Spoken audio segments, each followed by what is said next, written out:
জি, প্রথমে আপনি আপনার নামটা একটু বলেন প্লিজ। আমি আরিফা। আরিফা, বয়স তো 17.5। জি। শুরুর আগে আমি আপনাকে জিজ্ঞেস করেছিলাম। তো আরিফা, কোথা থেকে এসেছেন আপনি? আমি শরীয়তপুর থেকে এসেছি। শরীয়তপুর থেকে। আপনি কি আমাদের এই অনুষ্ঠানটা নিয়মিত শোনেন?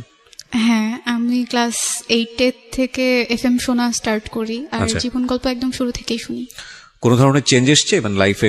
কখনো কোনো কিছু কি শোনার পরে কোনো কিছু কি ফলো করতেন, বা আপনি শুনেন কেন আসলে, শুনতে কেন, মানে রেগুলার শুনেছেন কেন? আমার কাছে ভালো লাগে এই জন্য, হয়তো বা একটা ভুল যেটা অন্য কেউ করেছে সেটার পরবর্তীতে আমি করব না, বা মনোবল যে জিনিসটা মানুষ খুব সহজেই হেরে যায়, আমার কাছে মনে হয় না খুব সহজে হেরে যাওয়া উচিত। তো এটা আপনি এই অনুষ্ঠান শুনেই মূলত পেয়েছেন।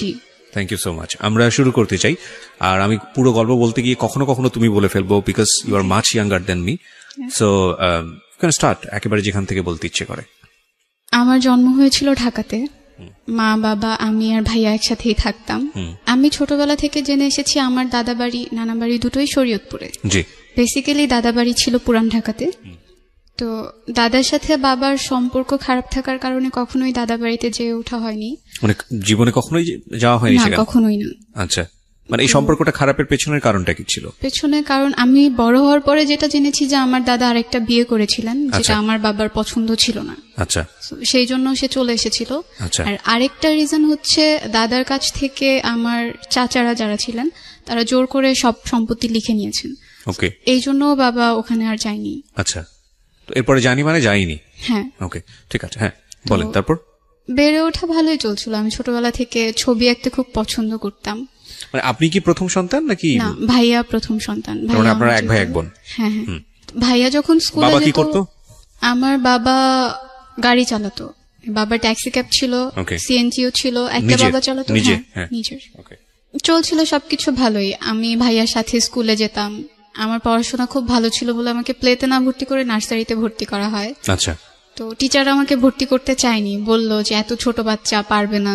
তো তবুও আম্মু বলছে যে নার্সারিতে ভর্তি করেন, যদি সে না পারে তাকে নিচের ক্লাসে নামাই দিন। আমার নানা ভাইয়ের খুব ইচ্ছে ছিল আমাকে মাদ্রাসায় পড়ানোর। যখন আমি ক্লাস 1-এ উঠি তখন আমাকে একটা মাদ্রাসায় ভর্তি করে দেওয়া হয়, সেটাও ঢাকাতেই। সেখানেও পড়াশোনা খুব ভালো ছিল। আমি ক্লাস 5 পর্যন্ত মাদ্রাসাতেই পড়ি। ক্লাস 5 পর্যন্ত সবকিছু ঠিক ছিল, কিন্তু আমার বাবা প্রায় সময় অসুস্থ থাকতেন, যে কারণে আমাদের ফিনান্সিয়াল সাপোর্ট দেওয়াটা তার জন্য খুব কঠিন হয়ে যেত। বাবা অসুস্থ থাকার কারণে পড়াশোনা কন্টিনিউ করতে করতেও মাঝে মধ্যে সমস্যা হতো। লাইক প্রাইভেট পড়তে পারতাম না ঠিক মতো, বা আমাদের ঠিক মতো বাসায় বাজার করা হতো না। তবুও মা হচ্ছে একটা জিনিস বলতো সবসময়, যে না খেয়ে থাকবো কিন্তু কাউকে বুঝতে দিব না যে না খেয়ে আছি। তাতে হয়তো বা আত্মসম্মান বোধটা থাকে। যখন আমি ক্লাস 7-এ উঠলাম তখন আমার বাবা অনেক বেশি অসুস্থ হয়ে যান। সে বেড রেস্টে ছিল, বিছানা থেকে উঠতে পারতো না। তো বাবা অসুস্থ হয়ে যাওয়ার পরে আম্মু ডিসাইড করে যে আম্মুকে কিছু একটা করতে হবে, আমাদের পড়াশোনাও কন্টিনিউ করাতে হবে। এই জন্য আম্মু সিদ্ধান্ত নেয় যে সে বাংলাদেশের বাহিরে চলে যাবে। বাবার ইচ্ছে ছিল না, সে চায়নি যে আম্মু বাংলাদেশের বাহিরে চলে যাক, ওখানে গিয়ে কিছু একটা করুক। আব্বুর ইচ্ছে ছিল সবসময় যে আমরা সবাই একসাথে থাকবো, যাই করি না কেন একসাথেই থাকবো। এরপর আম্মু বাবার বিরুদ্ধে গিয়েই তার পাসপোর্ট করে, ভিসার জন্য অ্যাপ্লাই করে, আর একটা সময় হয়েও যায়। তো আমার নানা মারা যায় 2012-এ আগস্টে। তো তখন আম্মুর প্রায় যাওয়ার ডেট চলে আসছে। কোথায়, কোন দেশে? জর্ডানে।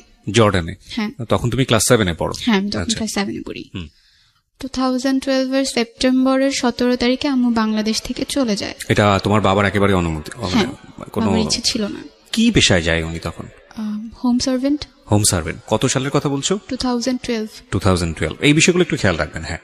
তো যখন বাবা আম্মুকে যেতে দিতে চায়নি, তো আমরা যখন এখানে ছিলাম আম্মু তো ওখানে ছিল, মানে সে একটু খাপছাড়া ভাবে রয়ে গেছিল। সকালে কখন উঠছি, আমি স্কুলে যাচ্ছি কিনা, আমার পড়াশোনা ঠিক মতো হচ্ছে কিনা, এগুলো সে খুব একটা কেয়ার করতো না। সে যতটুকুই সময় দিতে পারতো, কখনো আমাকে এসে জিজ্ঞেস করতো না যে তুমি খেয়েছো কিনা, পড়ছো কিনা। দেখা যেত আমি সকালবেলা স্কুলে যাচ্ছি, তো আগে যেমন আমি স্কুলে যাওয়ার সময় আম্মু আমাকে খাইয়ে দিত, আমি হাত দিয়ে খেতে পারতাম না। এখন আমাকে কেউ খাইয়ে দেওয়ার মতো নাই, বা আমাকে যে বলবে তুমি খেয়ে নাও এটা বলার মতো কেউ নাই। মানে ওই সময়টাতে যখন তোমার মা জর্ডানে চলে গেল। হ্যাঁ। আবার যখন আমি স্কুল থেকে আসতাম, স্কুল থেকে এসে যেদিন খালামুনি না আসতে পারতো আমাকে রান্না করতে হতো। এমন হতো যে রাতে আর সকালে দুটা রান্না করে রাখছি আমি রাতেই। ক্লাস 7-এ পড়া অবস্থায়? হ্যাঁ, তখন থেকেই। আচ্ছা। আমাদের রান্না করতে হতো। ভাইয়া মাঝে মাঝে হেল্প করতো। তোমার ভাইয়া তখন কি করতো? ও তো তোমার চেয়ে বয়সে বড়। ভাইয়া বয়সে বড় হলেও আমরা একই ক্লাসে পড়তাম। কেন? ভাইয়া পড়াশোনায় খুব একটা ভালো ছিল না, যার জন্য ওকে নিচের ক্লাস নামায় দেওয়া হয়েছে। তোমার চেয়ে বয়সে কত বছরের বড় ছিল? 2 বছর। 2 বছর, ওকে। তো খারাপ লাগতো তখন, মনে হতো আম্মু থাকাটাই হয়তো বা অনেক বেশি ভালো ছিল, কারণ আম্মু থাকলে তো আমার কেয়ার করতো। বাবা কি তখনও বেড রেস্টে? না, তখন আবু টুকিটাকি কাজ করতে পারে, তবে খুব একটা না। আচ্ছা, মানে উনি শারীরিকভাবে অসুস্থ ছিলেন? হ্যাঁ, সব সময়ই নাকি সে অসুস্থ থাকতেন। ও, তার প্রেশার যে কোনো সময় ফল করতো, ওকে, তার ডায়াবেটিস ছিল। ওকে। আমি একদিন আমার যখন পরীক্ষা চলে আসে, আমার টিচার বাসায় কমপ্লেন করে যে ও ঠিক মতো ক্লাসে পড়া দিতে পারছে না। তো আমার গার্ডিয়ান হিসেবে বাবাকে ডাকায়। বাবা যখন যায়, বাবাকে বলে যে সে আগে খুব ভালো ছিল স্টুডেন্ট, এখন সে নিয়মিত ক্লাসে পড়া দিতে পারছে না। তো তখন বাবা আর কি টিচারকে বলে ওর আম্মু তো এখন নাই, হয়তো বা সে থাকলে ওকে অন্যভাবে পড়াতো।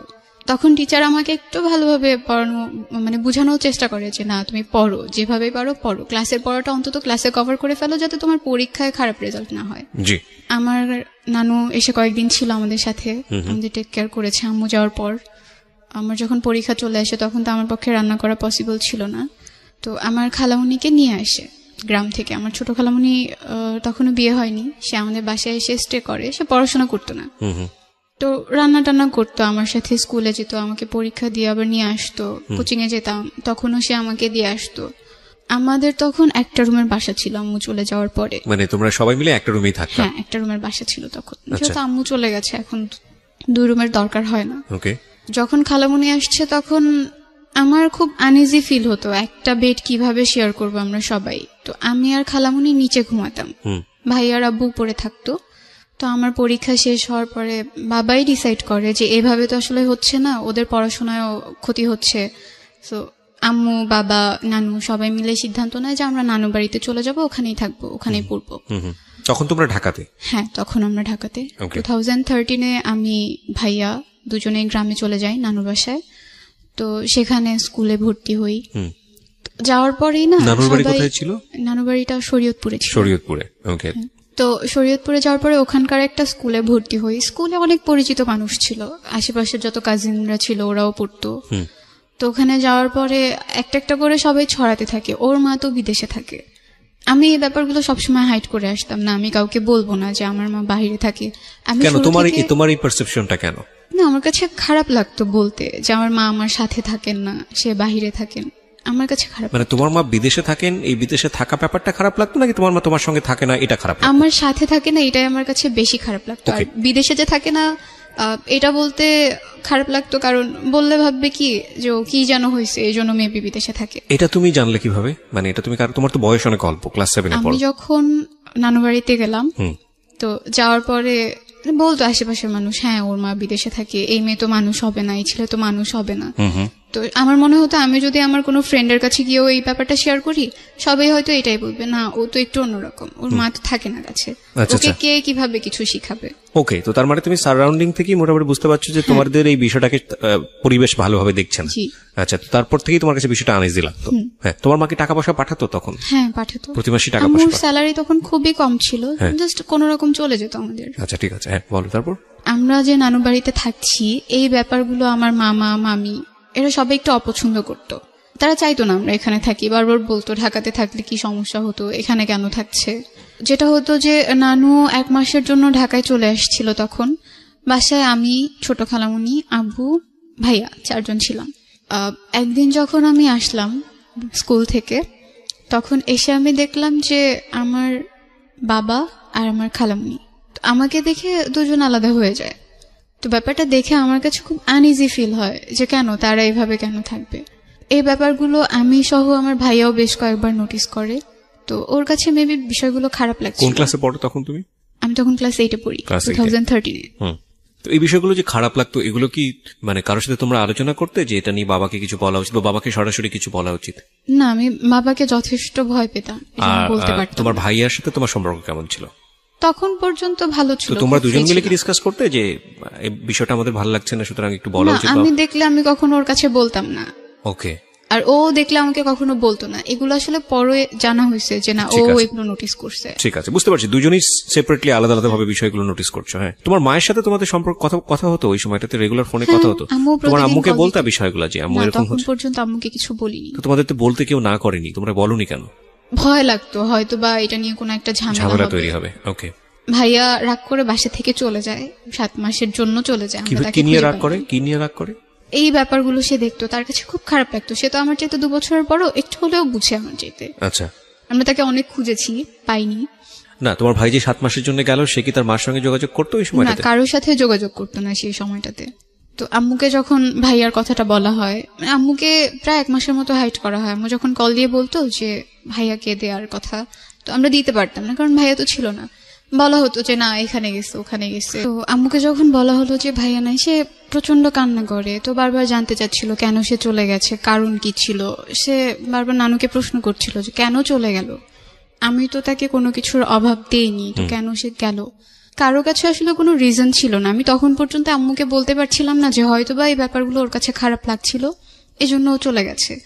তো আমি আমার পড়াশোনাটা তখন পর্যন্ত কন্টিনিউ করছি। এর মাঝখানে আমার খালামুনি, ছোট খালামুনির বিয়ে ঠিক হয়। তুমি তখন ক্লাস 8-এ? হ্যাঁ, আমি তখনও ক্লাস 8-এ পড়ি। ওকে। বিয়ে ঠিক হওয়ার পরে তার বিয়েটা ভালোভাবে মিটে গেল, সবাই ছিল। তো খালামুনির বিয়েতে আমার মামাকে কিছুটা ঋণ করতে হয়, মানে সব মিলে পরিবারের অবস্থাটাও তখন খুব একটা ভালো ছিল না। এরপর আমি জেএসসি পরীক্ষা যখন দিব, রেজিস্ট্রেশন করা শেষ, সেই মুহূর্তে একদিন রাতে প্রায় 12টার পর আমাদের কাছে একটা কল আসে। তো নানুর ফোনে কলটা আসে। কল আসার পর নানু রিসিভ করে দেখে যে ভাইয়া কথা বলতেছে। ওকে। মানে ওর ভয়েসটা তো চিনতো।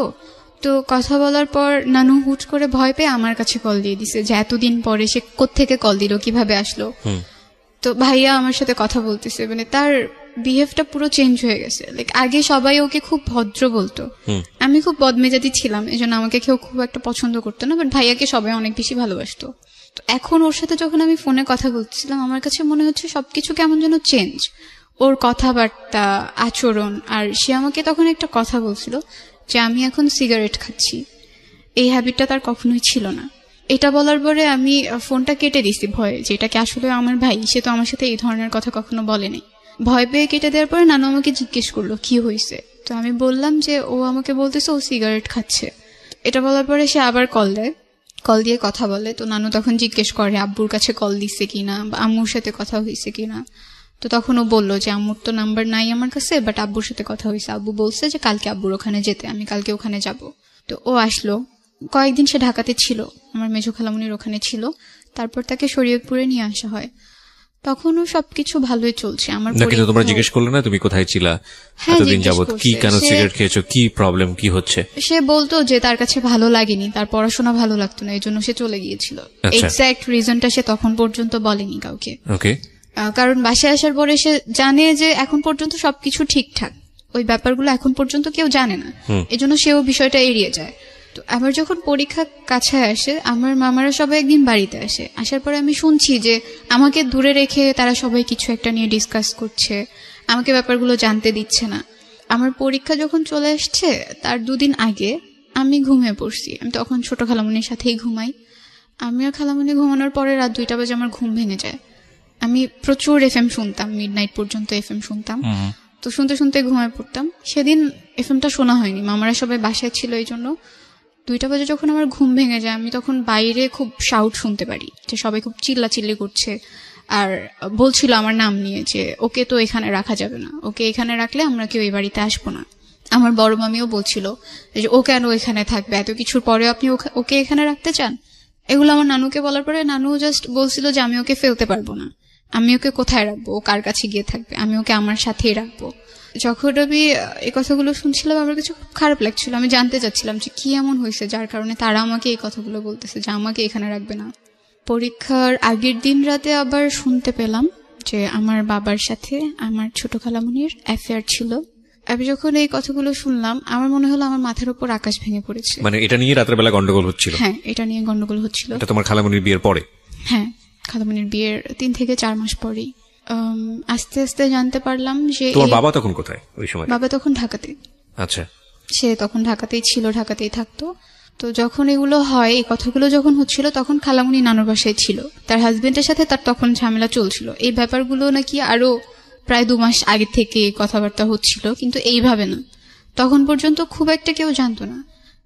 বড় মামার বাসায় নাকি ছোট খালামুনির হাজবেন্ড বেড়াতে চায়, সেখানে গিয়ে সে মামা আর মামির সাথে এই কথাগুলো শেয়ার করে যে এরকম এরকম একটা কিছু হয়েছে।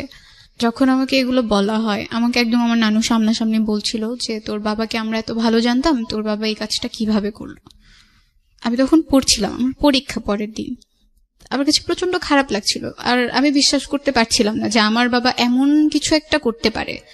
আর এখন যে এই ব্যাপারটা অনেক দূর এগিয়ে গেছে, যেখানে আমার আম্মু আমার খালামণিকে অনেক বেশি আদর করতো, তার জামা কাপড় থেকে শুরু করে এভরিথিং আম্মুই দিত।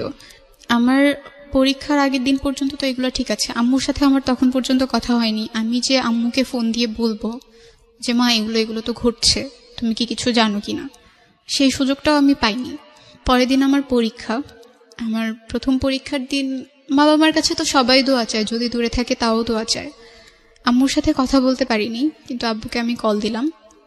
কল দেওয়ার পরে আমার বাবার প্রথম প্রশ্ন ছিল, তুমি কার সাথে থাকতে চাও, তোমার আম্মুর সাথে নাকি আমার সাথে? তো আমার আসলে অনেক খারাপ লাগে, আমি তো দোয়া চাওয়ার জন্য আব্বুর কাছে কল দিছিলাম। এইরকম কোনো একটা প্রশ্ন আমি আশা করিনি।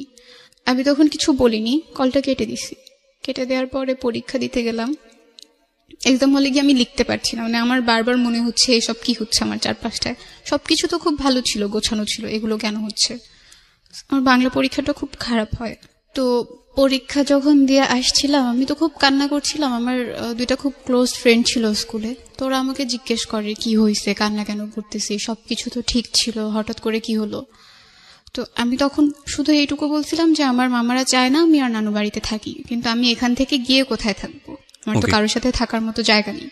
তো বলতেছে কেন, আঙ্কেল আছে না, আঙ্কেলের কাছে গিয়ে থাক, তোর তো এটা আরো ভালো একটা অপশন, ঢাকায় গিয়ে পড়তে পারবি, আবার সবকিছু আগের মতো হয়ে যাবে। আমি বললাম যে না, এটা পসিবল না, যেহেতু এখানে থাকা স্টার্ট করছি, আমি চাই এখান থেকে পড়াশোনাটা কন্টিনিউ করতে। আর নানু যতটা আদর করে এতটা আদর কেউ আমাকে করবে না। আমি পরীক্ষা দিয়ে বাসায় আসার পরে তখন এই ব্যাপারগুলো নিয়ে গন্ডগোল হচ্ছে। তো নানু তখন মামাদেরকে বলল যে ওকে যদি তোরা এখানে না রাখিস, আমিও এখানে থাকবো না। আর তোর যদি ইচ্ছা হয়, আমার বড় মামাকে বলছে যে তোর যদি ইচ্ছে হয় তুই আমাকে খাবারের কোনো টাকা টুকা দিস না, আমার লাগবে না, আমি এভাবেই চলতে পারবো, যা আসে জমি থেকে সেটা দিয়ে চলতে পারবো। তো নানুর সাপোর্টটা আমার মনে হয় তখন সবচেয়ে বেশি কাজে লেগেছে মেন্টালি স্ট্রং থাকার জন্য। আম্মুর সাথে আমি ব্যাপারটা প্রথম শেয়ার করি আমার বাংলা পরীক্ষা শেষ হওয়ার পরে। আম্মু নাকি এই ব্যাপারগুলো শুনেছে, যখন থেকে কথা হচ্ছে তখন থেকেই শুনেছে, কিন্তু সে আমাকে কিছু বুঝতে দেয়নি। আর এটা নিয়ে বাবার সাথেও তার খুব ঝামেলা হয়েছে।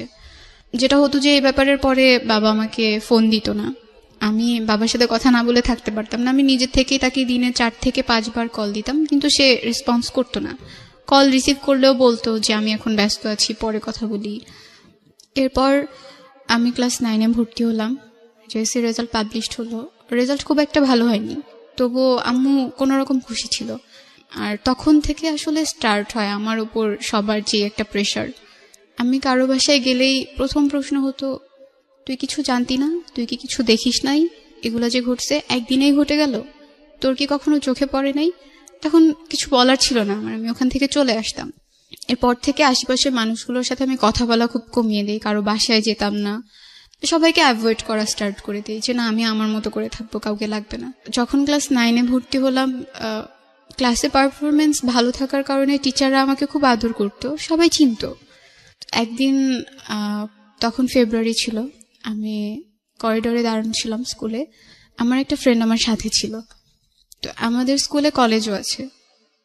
হঠাৎ করে কলেজের ভাইয়েরা যখন যাচ্ছিল, আমার একটা ফ্রেন্ড বলছিল, একটা ছেলেকে দেখিয়ে বলছিল যে এই ছেলেটা তো খুব সুন্দর, আমার খুব ইচ্ছে করে এর সাথে প্রেম করতে, যদি আমাকে বলতো আমি এক পায়ে রাজি হয়ে যেতাম। তা আমি হেসে দিছি, আমি কিছু বলি নাই। সে ছেলেটা এতটাও সুন্দর না যে তার সাথে প্রেম করতে হবে। এই কথাটা বলার পরে সে আমাকে বলছে তুমি জাস্ট ওর সাথে ফ্রেন্ডশিপ করে দেখাও। বলছি আমি যদি এখন হুট করে গিয়ে তাকে বলি যে ভাই আমি আপনার সাথে ফ্রেন্ডশিপ করবো, সে তো আমাকে একটা চড় দিয়ে দিবে, পিচ্চি মেয়ে কোত্থেকে আসছে ফ্রেন্ডশিপ করতে। এটা বলার পরে সে বলতেছে আমি তোমাকে ফোন নাম্বার কালেক্ট করে দিব এনিহাও, বাট তোমার ওর সাথে ফ্রেন্ডশিপ করে দেখাতে হবে, যদি তুমি না পারো তুমি স্কুলে আসবা না। লাইক একটা চ্যালেঞ্জের মতো হয়ে গেছে। আমি বললাম ওকে ফাইন, তুমি যদি আমাকে নাম্বার কালেক্ট করে দিতে পারো আমি দেখবো বাকিটা কিভাবে কি করা যায়। তখন পর্যন্ত আমার কোনো পার্সোনাল ফোন ছিল না।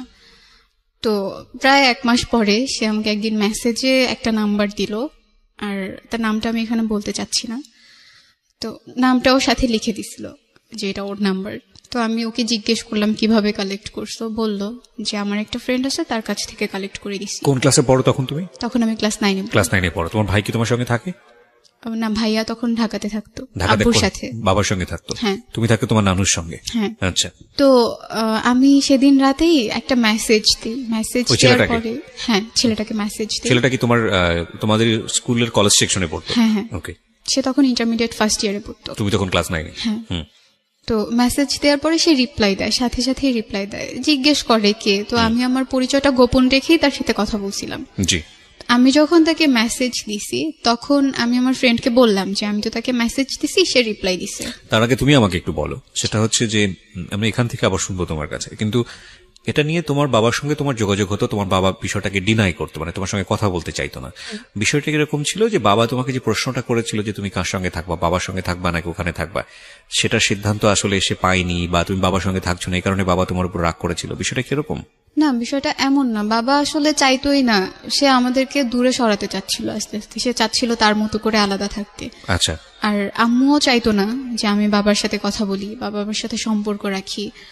আর ভাইয়া থাকতো, ওর তো ঢাকায় থেকে আবার পড়াশোনা করা স্টার্ট করে দিছে, ওর ওখানে থাকার মতো খুব একটা জায়গা ছিল না, তো এই জন্য ও বাবার সাথে থেকে পড়াশোনাটা করতো। তুমি এই ঘটনা ঘটার পরে মার সঙ্গে কি বিষয়গুলো নিয়ে কথাবার্তা হলো? মা কি তোমাকে কিছু জিজ্ঞেস করেছিল বিষয়গুলো নিয়ে?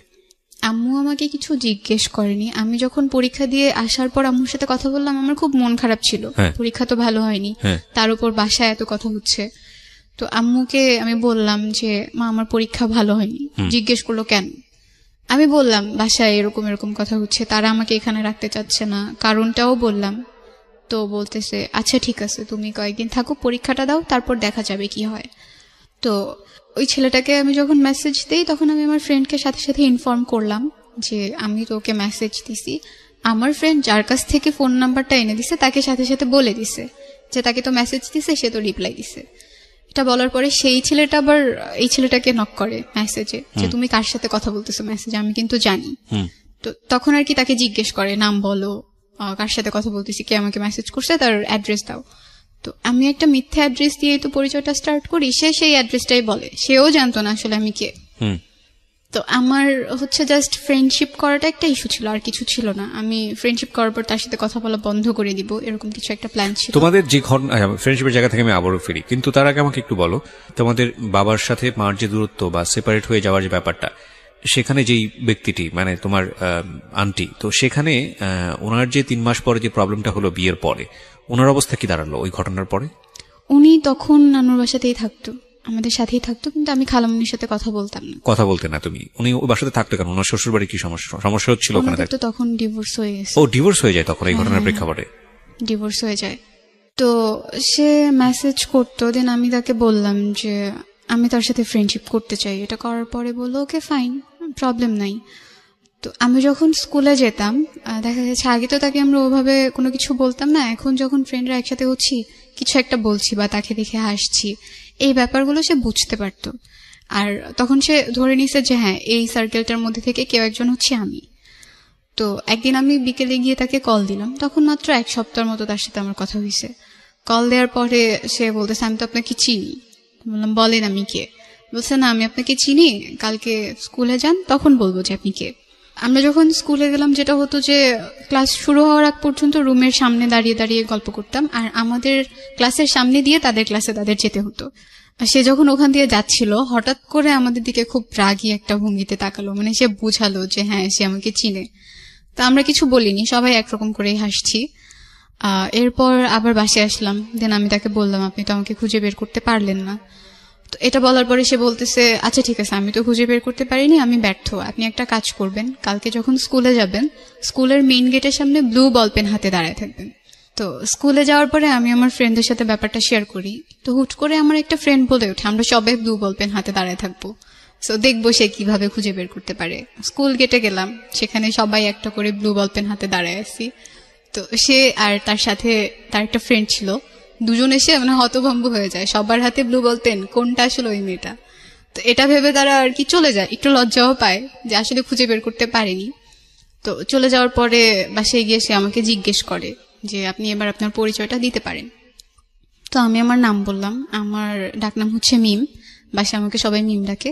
বাসা কোথায় সেটাও জিজ্ঞেস করে, তো আমি নানু বাসার অ্যাড্রেসটা দিই। আসলে পরিচয় দিয়ে জানতে পারি সে আমার কাজিনের ফ্রেন্ড, তারা একসাথে স্কুলে পড়াশোনা করে আসছে আর খুব ভালো ফ্রেন্ড। এটা জানার পরে সে আমার কাজিনকে জিজ্ঞেস করে এই নামের কি তোদের ওখানে কোনো মেয়ে আছে? বললো হ্যাঁ আছে। তো সে যেটা করে আমার নানু বাসার কাছে এসে আমাকে একটা মেসেজ দেয় যে আপনি একটু বের হন। আমার নানু বাসার কাছেই নদী ছিল, তো আমাকে বললো নদীর ওখানে যেতে। আমি আমার একটা মামাতো বোনকে নিয়ে ওখানে যাই, আমার ওই বোনটার সাথে আমি সবকিছু শেয়ার করতাম।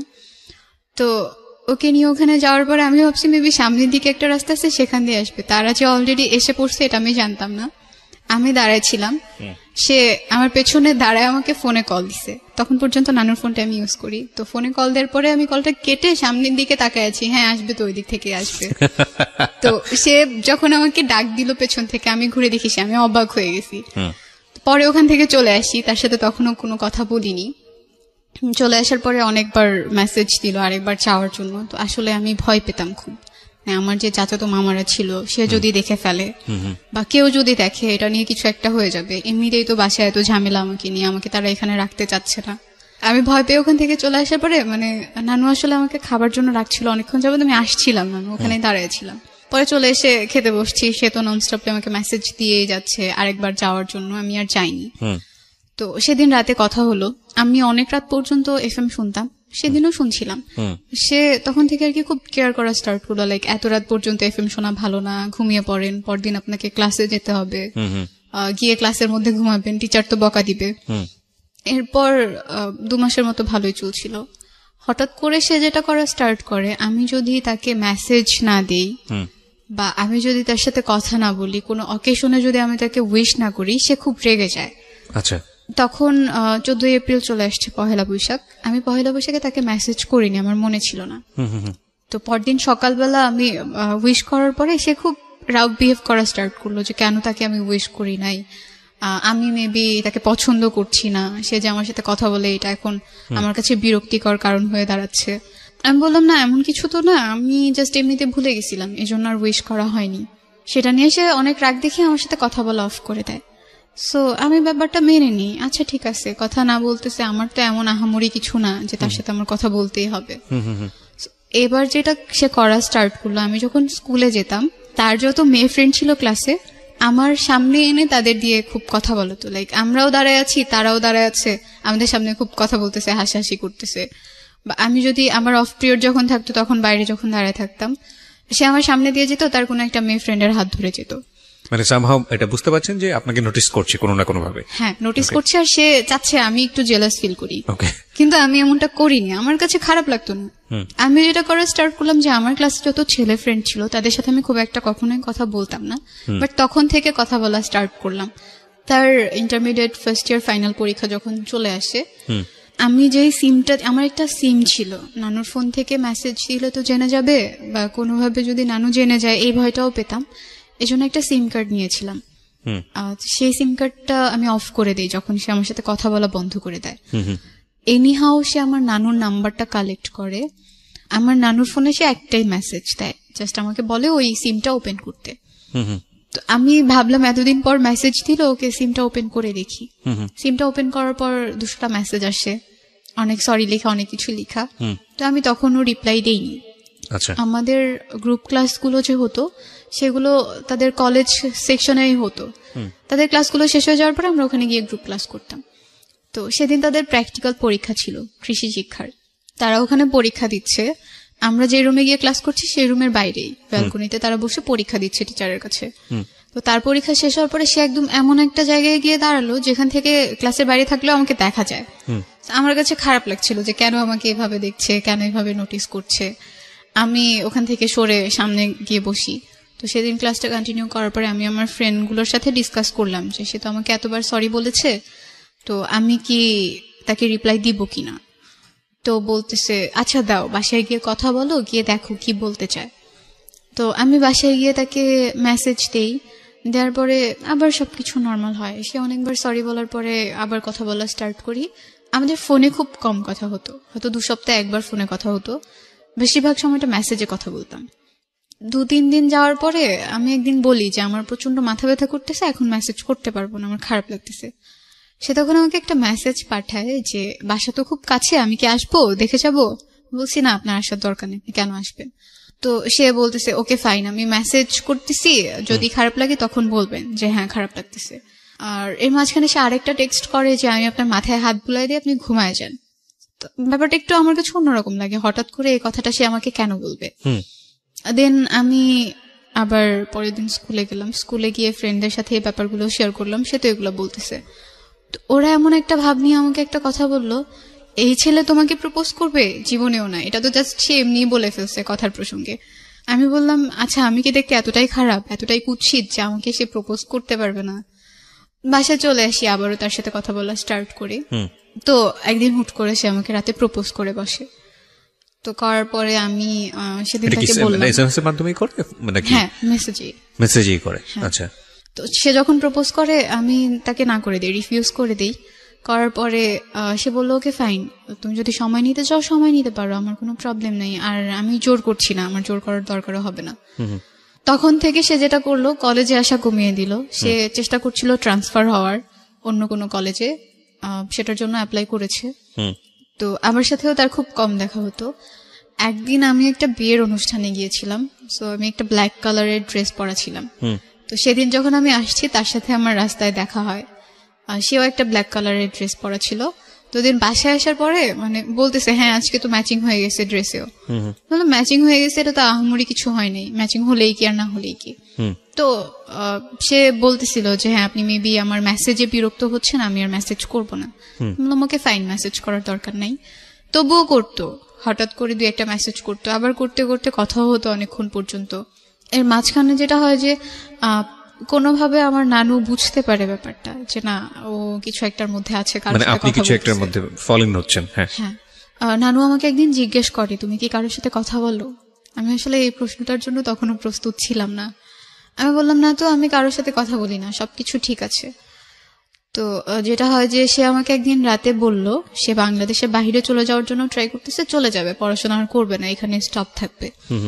তো এটা বলার পরে আমার খারাপ লাগে যে কেন চলে যাবে, এখানেই থাকতো, পড়াশোনা করতো, কথা তো হচ্ছিলই, ফিল করতেছিলাম কিছু একটা হয়তো বা হচ্ছে। আর যেটা হতো, আমার তো খুব একটা ফ্রেন্ড ছিল না, আমার সবসময় লোনলি ফিল হতো যে আমার সাথে কথা বলার মতো কেউ নাই, আমাকে কেয়ার করার মতো কেউ নাই, আমি কোথাও গেলে আমার সাথে ঘুরতে যাওয়ার মতো কেউ নাই।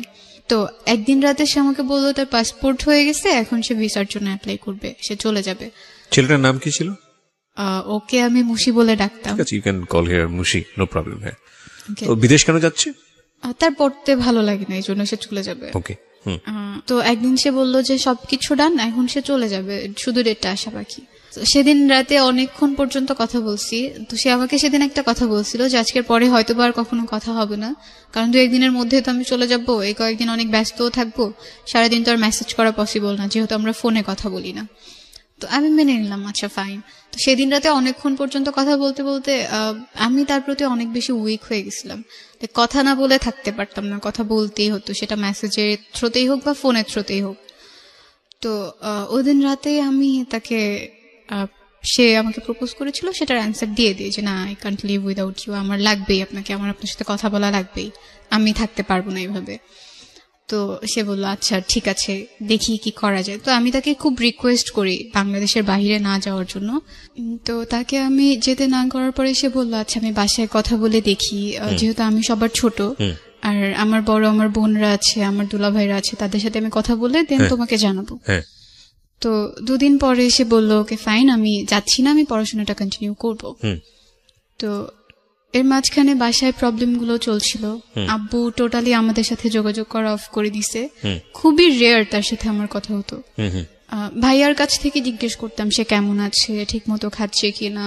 তো ভাইয়ার কাছ থেকে আপডেট পেতাম বলে বাবাকে আমিও কল করা অফ করে দিই, যেহেতু সে আমাকে ওভাবে কথা বলতে চায় না আমার সাথে, একটু এড়িয়ে চলছিল।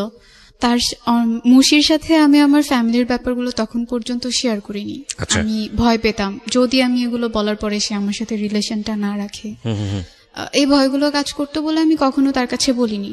আর সেও কখনো আমাকে জিজ্ঞেস করেনি আমি নানু বাড়িতে কেন থাকি। ক্লাস 9টা এভাবে পার হয়ে গেল। আমি যখন ক্লাস 10-এ উঠলাম তখন আমার আম্মু বাংলাদেশে আসেন। তো আম্মু যখন বাংলাদেশে আসেন আমাকে বলা হয় যে আম্মু বাংলাদেশে আসবেন, ভাইয়া তাকে রিসিভ করতে যায়। আম্মু আমার ছোট মামার বাসায় উঠে, মামার বাসা ঢাকাতেই ছিল। তো আমি আর নানু গ্রাম থেকে ঢাকাতে যাই। যখন ঢাকাতে যাব তখন নানুর হাতে টাকা ছিল না। তো আমি টিউশন পড়াতাম, আমার 2টা কাজিনকে পড়াতাম।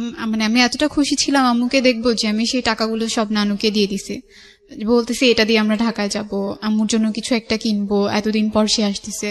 তো আমি যখন ঢাকায় যাই, আমি গিয়ে আমার বড় মামার বাসাতে উঠি নানু সহ। আম্মু আসে ভাইয়ার সাথে। আম্মু যখন আসে সে আমাকে ওভাবে না খেয়াল করেনি, মানে সে চিনতে পারতেছিল না। সে কত বছর পরে আসলো বলো তো? আম্মু প্রায় 2.5 বছর। 2.5 বছর পরে। আচ্ছা। তো আমি অনেক রোগা হয়ে গেছিলাম, খুব কালো হয়ে গেছিলাম। সে ওভাবে আমাকে বুঝতেই পারেনি যে এটাই আমি হব। সে একটু অবাক হয়ে গেছে আমাকে দেখে। তো এটা বলার পরে আমি হেসে দিছি। তো আম্মু আমাকে জড়ায় ধরলো, হাকটাক করলো। যেদিন প্রথম 2 বছর থেকে 2.5 বছর পর আমি আম্মুর সাথে শুলাম রাতে, অনেক গল্প করলাম এতদিন কি হয়েছে। আম্মুর সাথে অনেক গল্প করার পরে পরের দিন আমরা শপিং করতে যাই মামি সহ। সেখান থেকে আমরা শপিং টপিং করে বাসায় আসি। তো আর কি সব ধরনের কথাই তখন পর্যন্ত বাসায় হয়।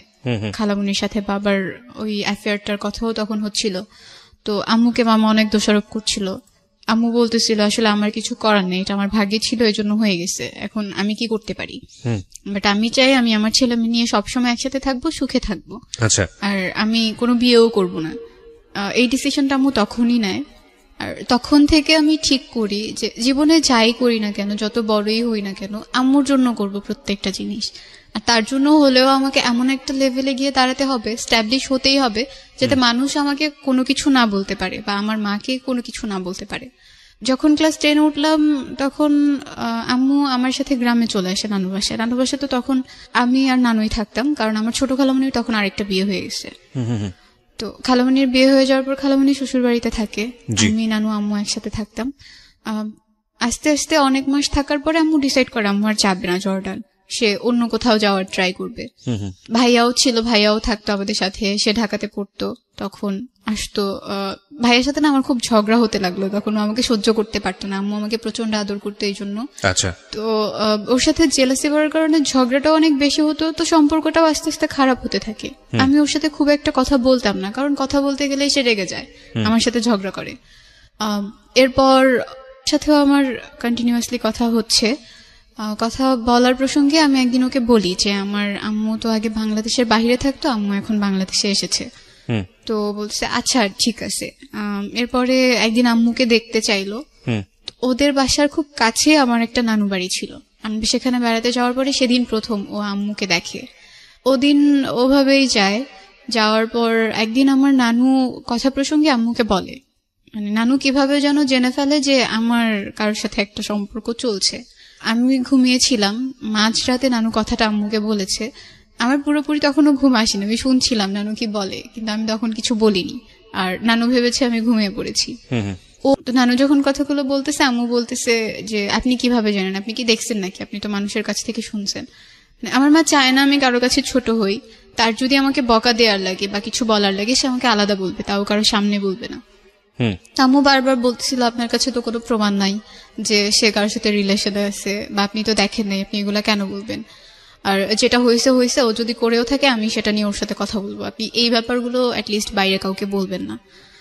তো পরদিন আম্মু হঠাৎ করে বিকেলে আমাকে একা ডেকে নিয়ে জিজ্ঞেস করে যে তুমি কি কারোর সাথে ফোনে কথা বলো। আমি আসলে দ্বিধায় পড়ে গেছিলাম, আমি আম্মুকে বলবো কি বলবো না, বা আদতেও বলা উচিত হবে কিনা। তখন আমার মাথার মধ্যে কাজ করলো এখন তো সবকিছু বলতেই আম্মু, তার সাথে আমার ফ্রেন্ডলি হওয়া উচিত, ফ্র্যাঙ্কলি তাকে সবকিছু বলা উচিত। আমি তখন আম্মুকে বললাম যে হ্যাঁ মা এটা সত্যি। তো আমাকে তখন নাম জিজ্ঞেস করলো, নাম বললাম, বাসা কোথায় সেটা জিজ্ঞেস করলো, ওইটাও বললাম, কি করে তা জিজ্ঞেস করলো, সেটাও বললাম। আমার এসএসসি পরীক্ষা যখন কাছে চলে আসলো, তো তখন একদিন রাতে আমার খুব মন খারাপ ছিল, আমি এফএম শুনছিলাম। তো আমার মা আমাকে জিজ্ঞেস করলো যে তুমি কি করছো পড়া না রেখে, এফএম কেন শুনছো। তো আমি বললাম যে তুমি একটু শোনো, তোমার ভালো লাগবে। তো সেই সময়টা থেকে আমি আর আম্মু মিডনাইটে যেই শোগুলো হতো বা রাতে যেই শোগুলো হতো সেগুলো একটা ইয়ারফোন ভাগ করে শুনতাম, শুনতো আমিও শুনতাম।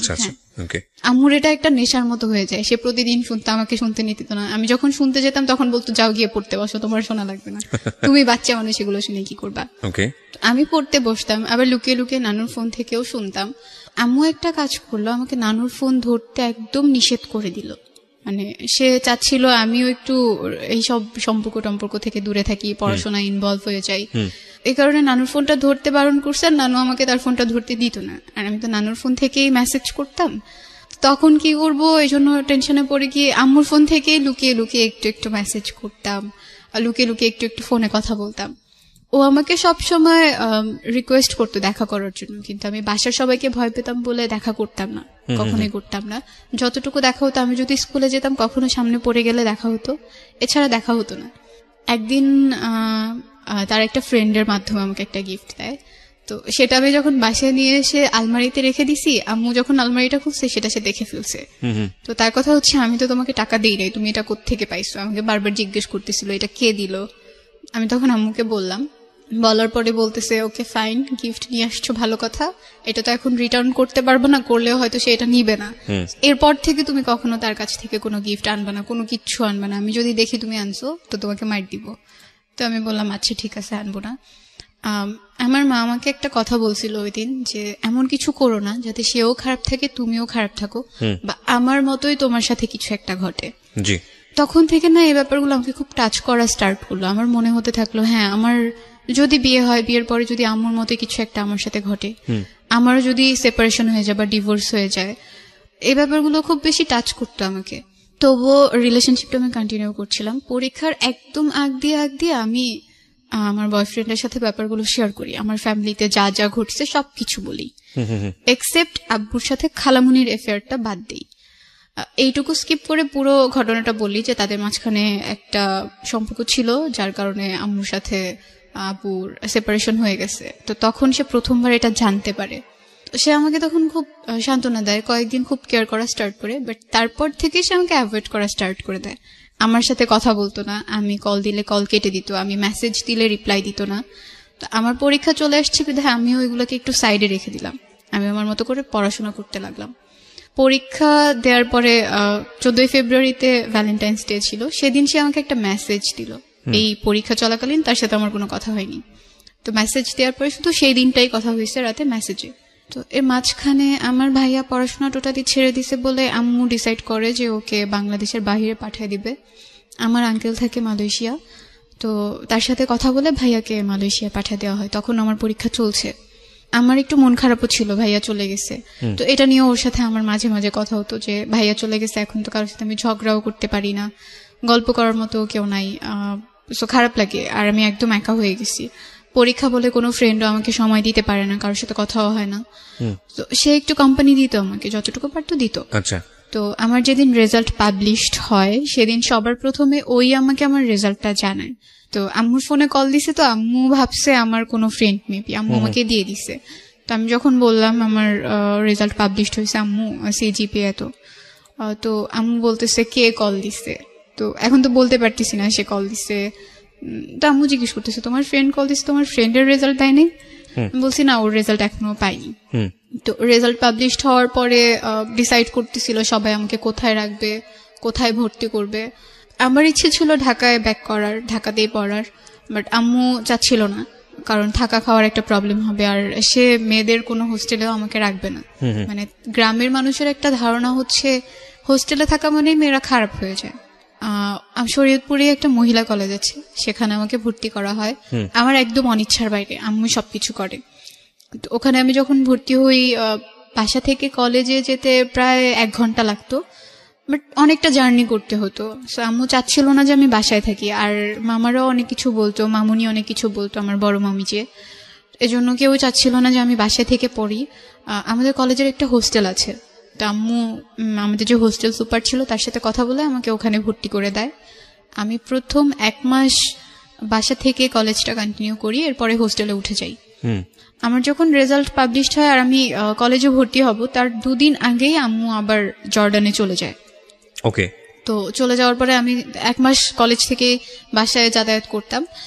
পরে যখন আমি চলে গেলাম তো আম্মু নানুর সাথে কথা বললো, মানে মামারা চাচ্ছিল যে নানু ঢাকায় চলে যাক, নানু ঢাকায় গেলে নানুকে তারা দেখবে, কিন্তু যদি নানু এখানে থাকে নানুকে তারা খাবার টাবার কোনো কিছু দিবে না। সো আম্মু নানুর সাথে একদিন কথা বললো, কথা বলে জিজ্ঞেস করলো আপনি কি চান, আপনি যদি চান ঢাকায় যেতে আপনি যেতে পারেন, কিন্তু যদি এখানে থাকেন আপনার সব দায়িত্ব আমি নিব, ওটা আপনার ভাবা লাগবে না। তো নানু ডিসাইড করলো যে সে গ্রামেই থাকবে, সে ঢাকাতে মামাদের বাসায় যাবে না। আম্মুই তখন থেকে নানুর দেখাশোনাটা করে আসতেছে। আমি কলেজে ভর্তি হয়ে গেলাম। 2016 ডিসেম্বরে স্কাউট ক্যাম্প হয়, আমাদের কলেজ থেকে স্কাউট ক্যাম্পে যাওয়া হয়। তো আমরা মোট 16 জন গেছিলাম। তো ওখানে গিয়ে রোভার মুডে আমাদের কলেজ থেকে যে 8 জন সিলেক্ট করা হয়, সেই 8 জনের মাঝখানে আমিও ছিলাম। তো রোভার মুডে গিয়ে আমাদের পাশের তাঁবুতেই কিছু ছেলেরাও ছিল, মেয়েরাও ছিল। তো আমি একদিন, ওরা আমাদের কাছ থেকে একটা পানির পট নিছে, তো সেটা আনার জন্য যখন ওদের তাঁবুর ভেতরে যাই, একটা ছেলে ওখানে শোয়া ছিল। তো সে কিছু একটা বলছে, আমি ওটা শুনিনি, আমি ওখান থেকে বের হয়ে চলে আসি। আমি একটু ফ্ল্যাশব্যাকে যাব, এর মাঝখানে সাথে টোটালি আমার কথা অফ হয়ে যায়। আমরা কোরবানির ঈদের পরে একবার দেখা করছিলাম, তো যেদিন দেখা করি সেদিন আমরা বাইরে দেখা করি, সেটাই তার সাথে আমার বাইরে প্রথমবার দেখা। তো দেখা করার পরে ভালোই ছিল দিনটা, আমরা ফুচকা খেয়েছি, ঘুরেছি। এরপরে যখন আমি বাসায় আসলাম সেদিনও সে আমার সাথে কথা বলছে। এরপরে সে আমার সাথে একদম টোটালি কথা বলা অফ করে দিছে। আমি তাকে 1000বারও ফোন দিছি, সে কখনো আমার কল আর পিক করে নাই, আমার সাথে টোটালি কোনো যোগাযোগ করে নাই। আমি যখন হোস্টেলে চলে গেছি তখনও সে আমার সাথে আর যোগাযোগ করে নাই। ইভেন সে কেন আমার সাথে কথা বলতেছে না সেটার কোনো রিজনও সে তখন আমাকে দেয়নি। তো যখন স্কাউট ক্যাম্পে গেলাম, ওখানে অনেক ছেলে কথা বলতে আসতো, কিন্তু কারোর সাথে আমি কথা বলতাম না। মানে আমার মনে হচ্ছিল ছেলেদের প্রতি আমার কেমন যেন একটা অ্যালার্জি তৈরি হয়ে গেছে, ওদের কাছ থেকে একটু দূরে থাকতাম। ওখান থেকে যেদিন চলে আসলাম সেদিন আমার একটা ফ্রেন্ড ছিল হোস্টেলের, ও আমাকে একটা ছেলের কথা বললো যে তোমাকে পছন্দ করে, তোমার সাথে কথা বলতে চায়। তো আমি বলছি না, আমার নাম্বার দিও না, আমার কথা বলতে ইচ্ছে করে না, আমি কথা বলবো না। তো সেদিন আমরা একসাথেই ঘুমাই। তো একসাথে একদম স্কাউট ক্যাম্প থেকে এসে সেই সকালবেলা ঘুমাইছি, ঘুম ভাঙছে রাতে, মনেই ছিল না কখন সকাল পেরিয়ে দুপুর পেরিয়ে গেছে। তো ওর ফোনে ফোন দেয় সেই ছেলেটা, যে ছেলেটা ওর কাছে বলছে। তো ওই ছেলেটা ওকে ফোন দেওয়ার পরে ও বলে, আমাকে খুব রিকোয়েস্ট করে যে তুমি 5 মিনিট কথা বলো, তোমার সাথে কথা বলতে চায়। তো আমি 5 মিনিট তার সাথে কথা বলার পরে সে সবকিছু বলার পরে আমার ফোন নাম্বার চাইলো, আমি তাকে আমার কন্ট্যাক্ট নাম্বার দেইনি। তো আমি তাকে একটু অ্যাভয়েড করে থাকলাম, আমার ফ্রেন্ডের রুমে আমি কম যেতাম, কারণ আমার মনে হতো আমি যদি ওর রুমে যাই ও হয়তো আমাকে বলবে ওই ছেলেটার সাথে কথা বলতে। তারপরের দিন আবার এরকম কথা বললো। তো কথা বলার পরে আমার মনে হলো যে আচ্ছা একটু কথা বলে দেখি কেমন, এতবার যখন রিকোয়েস্ট করছে কথা বলি।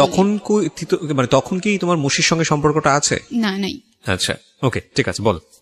তো ওর সাথে কথা বললাম, 2 দিন 3 দিন কথা বললাম। এরপরে আমাদের হোস্টেলটা ছুটি দিয়ে দিছে, ফার্স্ট ইয়ার ফাইনাল এক্সাম শেষ, এজন্য ছুটি দিছে। তো আমরা সবাই বাসায় যাব হোস্টেল থেকে। তো যেদিন আমি বাসায় যাব, আমার ফ্রেন্ড যে ওই ছেলেটাকে বলে রাখছে যে তুমি আসবা, ওর সাথে তোমাকে দেখা করাই দিব, এটা আমি জানতাম না। আর ওই ছেলেটাকে সেটাও আমি জানতাম না, আমাদের পাশের তাঁবুতেই নাকি ছিল, আমি তখনও তাকে দেখিনি। পরে আমরা যখন বাসায় যাব তখন আমার ফ্রেন্ড ওকে ফোন দিয়ে আসতে বলে, ওর সাথে ওর 2টা ফ্রেন্ডও আসে। সেদিন আমি ওকে প্রথম দেখি, মানে আমার মনে হয়নি যে স্কাউট ক্যাম্পে যে 5 দিন ছিলাম, এই 5 দিন আমি তাকে একবারও দেখেছি। আমার একবারের জন্য মনে হয়নি, কেমন যেন অপরিচিত মনে হচ্ছিল। তো আমরা তখন ডিসাইড করলাম বাসায় যাওয়ার আগে আমরা ঘুরতে যাব। তো শরীয়তপুরে একটা পার্ক আছে নড়িয়াতে, সেই পার্কে গেলাম, সবাই ঘুরলাম, অনেক ছবি টবি তুললাম। তো সেখান থেকে বাসায় চলে আসলাম। বাসায় এসে আমার ফোন থেকে কথা বললাম। তো কথা বলার পরে সে তো অনেক আগে প্রপোজ করে ফেলেছিল, বাট আমি তখন তাকে কিছু বলিনি। আমার ইচ্ছে ছিল এমনিতে কয়েকদিন কথা বলবো, এরপরে কথা বলা অফ করে দিব, আমার কোনো রিলেশনশিপে যাওয়ার ইচ্ছে ছিল না। তো হোস্টেল থেকে আবার যখন ব্যাক করলাম, আমি তখন শুধু একটা এয়ারটেল সিম কার্ড ইউজ করতাম, তার ছিল জিপি। তো কল রেট বেশি জিপিতে, তো সে আমাকে বললো একটা জিপি সিম কিনে নিতে। আমি আমার খালামুনিকে দিয়ে একটা জিপি সিম রেজিস্ট্রেশন করে কিনে নিলাম। তো আবার যখন হোস্টেলে ব্যাক করলাম তখন জিপি সিম থেকে কথা হতো। একদিন রাতে আমি তাকে সবকিছু শেয়ার করবো ভাবলাম, কারণ আমার মনে হচ্ছিল মুশির সাথে আমার ব্রেকআপটা হয়তো আমার ফ্যামিলি পারসেপশনের কারণেই হয়েছে। তো এই জন্য আমি চাইলাম এবার যদি আমি কোনো রিলেশনশিপে যাই, এইগুলোর জন্য যেন কোনো প্রবলেম আমাকে ফেস করতে না হয়। যদি সে সবকিছু মেনে রিলেশনটা কন্টিনিউ করতে চায় করবে, আর যদি সে না চায় এখন থেকেই বাদ দিয়ে দিব কথা বলবো না। তো আমার আগে যে রিলেশন ছিল সেটা বলেছি, এখনো যে তার সাথে আমার ফাইনালি ব্রেকআপ হয়নি এটাও বলেছি। আর আমার বাবা মার যে ব্যাপারগুলো ছিল সেগুলোও বলেছি। আমি নানু বাড়িতে থাকি, হোস্টেল থেকে যখন আমি বাসায় যাই আমি নানু বাড়িতেই যাই, এগুলোও তার কাছে বলেছি। মানে তুমি তোমার ব্যাকগ্রাউন্ড, বাবা মার বিষয় সমস্ত কিছু তাকে বলে নিয়েছো? সমস্ত কিছু বলেছি। আচ্ছা, এজন্যই বলেছি কারণ পরে এটা কি মুশি জানতো তোমার এই বিষয়গুলো? হ্যাঁ, কারণ সে তো তোমার কাজিনের এক ফ্রেন্ডই হয়, ক্লোজ ফ্রেন্ডই হয়। ওকে, হ্যাঁ। তো ওকে বলার পরে ও বললো ওকে ফাইন, আমার এগুলো নিয়ে কোনো প্রবলেম নাই, আর আমি আমার বাসায় কখনো এগুলো জানতেও দিব না, ওইভাবে সবকিছু প্রেজেন্ট করবো যাতে তারাও এই ব্যাপারগুলো না জানতে পারে। তো আমি মেনে নিলাম, ওকে ফাইন। তো কথা বলতাম, আমি যেটা করতাম যে মুশির সাথে যখন রিলেশন ছিল আমি ফোনে কথা বলতাম না। ও চাইতো ফোনে কথা বলতে, আমি কখনো বলতাম না, বা ওর সাথে আমি দেখা করতাম না। আর এবার যেটা করা স্টার্ট করলাম যে আমি ফোনে কথা বলতাম, যতটুকু পারতাম ফোনে কথা বলতাম। আমি যখন বাসায় যেতাম, বাসায় তো একাই যেতাম, যাওয়ার সময় তার সাথে আমি দেখা করে তারপরে বাসায় যেতাম, যাতে ও কখনো এই জিনিসগুলোর জন্য আমাকে না বলতে পারে যে না তুমি তোমার সাথে ফোনে কথা বলো না, দেখা করো না। আমি চাইনি এই জিনিসগুলোর কারণে এই রিলেশনটাও নষ্ট হয়ে যাক। সবকিছু ভালোই চলছিল। তো আমার একটা রুমমেট আপু ছিল, সে আমাকে মানে ও খুব বেশি ফোন দিত বলে আমার রুমমেট আপু একদিন আমাকে বললো জাস্ট 6 মাস যেতে দাও, এই জিনিসগুলো আর থাকবে না এরকম, প্রথম প্রথম তো এই জন্য এত ভালো লাগতেছে। ওকে। তো আমি ওকে বলি কথাটা যে আপু তো এরকম এরকম কিছু একটা বলতেছে, এটা কি সত্যি নাকি 6 মাস গেলেই এরকম সবকিছু চেঞ্জ হয়ে যাবে? সে খুব বলতো না না চেঞ্জ কেন হবে। তো তার বাসা থেকে সে সবসময় খুব প্রেসারে থাকতো, খুব কনজারভেটিভ একটা ফ্যামিলি ছিল। মাগরিবের আজানের পরে সে কখনোই বাইরে থাকতে পারতো না। কিসে পড়তো ছেলেটা? ডিপ্লোমায় পড়তো।